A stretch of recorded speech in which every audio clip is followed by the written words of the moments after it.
Y'all, here we go. Something we've done on this channel many times. How to clean a gator skull.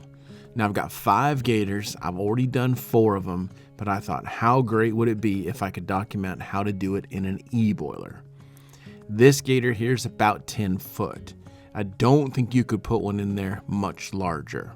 So right into the e-boiler, 177 degrees is my number. I'm gonna put this one in there for about 7 hours.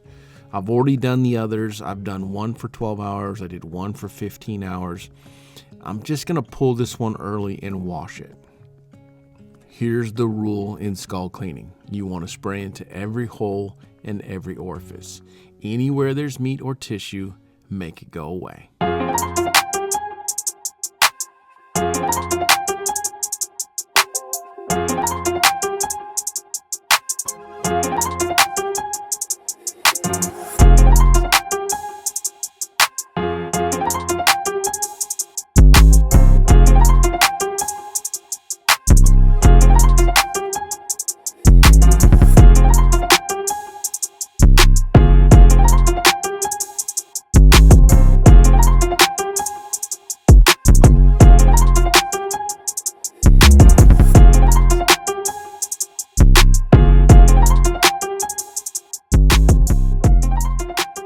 The longer you cook, the simpler this process of washing meat off is.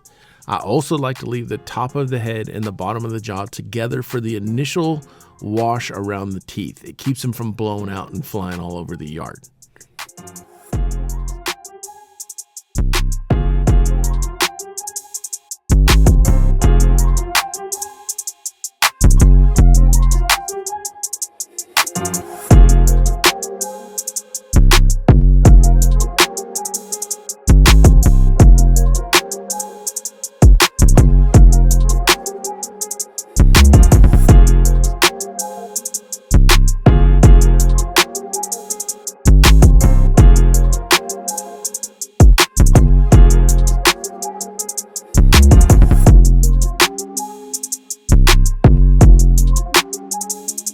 With 95% of the meat washed off, I slide both the skull and the jaw into a pot of peroxide and water. This is GLB Aquasilk. The peroxide brand does not matter. This is 27% by volume, and I use about a half gallon to 7 gallons of water, and I bring it to a boil and turn off the heat and let it sit overnight for 24 hours. See how much oil and grease comes out of there just from soaking in that peroxide? It's amazing. What you're looking at here is the following day. I brought it back up to temp where it started to steam. I pull them out and I'm washing out some of the junk around the teeth.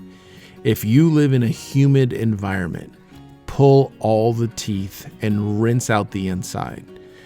I am not doing that because of my climate.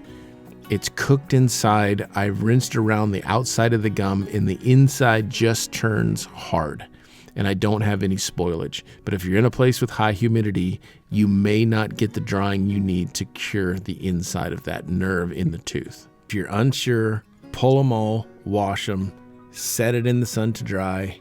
I glue back in about 50% of the teeth, and then I just take flooring mop and glow. Once it's dry, give them a good coat and stand back and be proud of what you've done.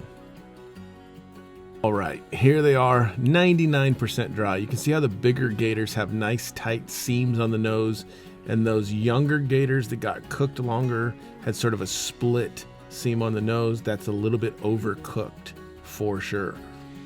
Just be delicate with your time. The younger the animal, the less time it will take. That's a good rule for the e-boiler or the boiler or anything. The younger, the more delicate. But these turned out super. The gator's just a really cool skull. The mop and glow is kind of drying still right here, but I'm gonna haul them back to a friend. Thank you so much for watching. Be kind to one another. Till next time.